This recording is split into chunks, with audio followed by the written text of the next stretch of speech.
Praise the Lord. இன்றைய நாளில் ஆண்டவர் சொல்ல விரும்பும் வார்த்தை, உன் கைகளின் பிரயாசத்தை நீ சாப்பிடுவாய், உனக்கு பாக்கியமும் நன்மையும் உண்டாயிருக்கும். சங்கீதம் 128:2. அன்பான தேவனுடைய பிள்ளைகளே, அனுதினமும் ஓடுறோம், நிறைய கஷ்டங்களை தாண்டி போகிறோம், எல்லார் மத்தியிலையும் நின்று வேலை செஞ்சு கஷ்டப்பட்டு சம்பாதிச்சு ஒவ்வொரு நாளும் நம்ம நிம்மதியாக உட்காந்து சாப்பிட்றோமா? அதுதான் ஒரு பெரிய கேள்வியாக இருக்குல்ல. ஆனாலும் ஆண்டவர் சில நேரங்களில் நம்ம குடும்பத்தோடு அமர்ந்து நம்ம சாப்பிட்ற ஒரு பாக்கியத்தை நமக்கு கொடுத்துருக்காரு. எல்லா நேரத்துலையும் எல்லாத்தையும் சாப்பிட்ற ஒரு ஆசீர்வாதத்தையும் நமக்கு கொடுத்துருக்கிறாரு. எந்த சூழ்நிலையிலையுமே நம்மளை அவர் கைவிடாத தேவனாக இருக்கிறாருங்க.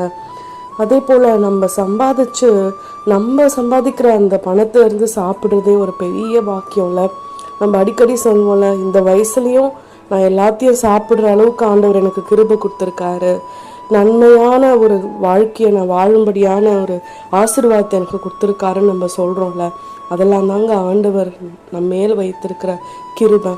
அதை என்றைக்கும் நம்ம விட்டுடாமல், ஆண்டவரே நான் சம்பாதிக்கிறது ஒரு நாளும் வீணாய் போகக்கூடாது, தேவையில்லாத மருத்துவ செலவுக்கும் நஷ்டமான காரியங்களுக்கும் போகாமல் என் குடும்பத்தோடு நான் அமர்ந்து நிம்மதியாய் சாப்பிட்டு சுகமாய் உறங்க எனக்கு உதவி செய்யுங்கன்னு ஆண்டவரிடத்தில் கேட்டு ஆசீரையும் கிருபையும் பாக்கியமும் நன்மையும் பெற்றுக்கொள்ளலாம். ஆமென்.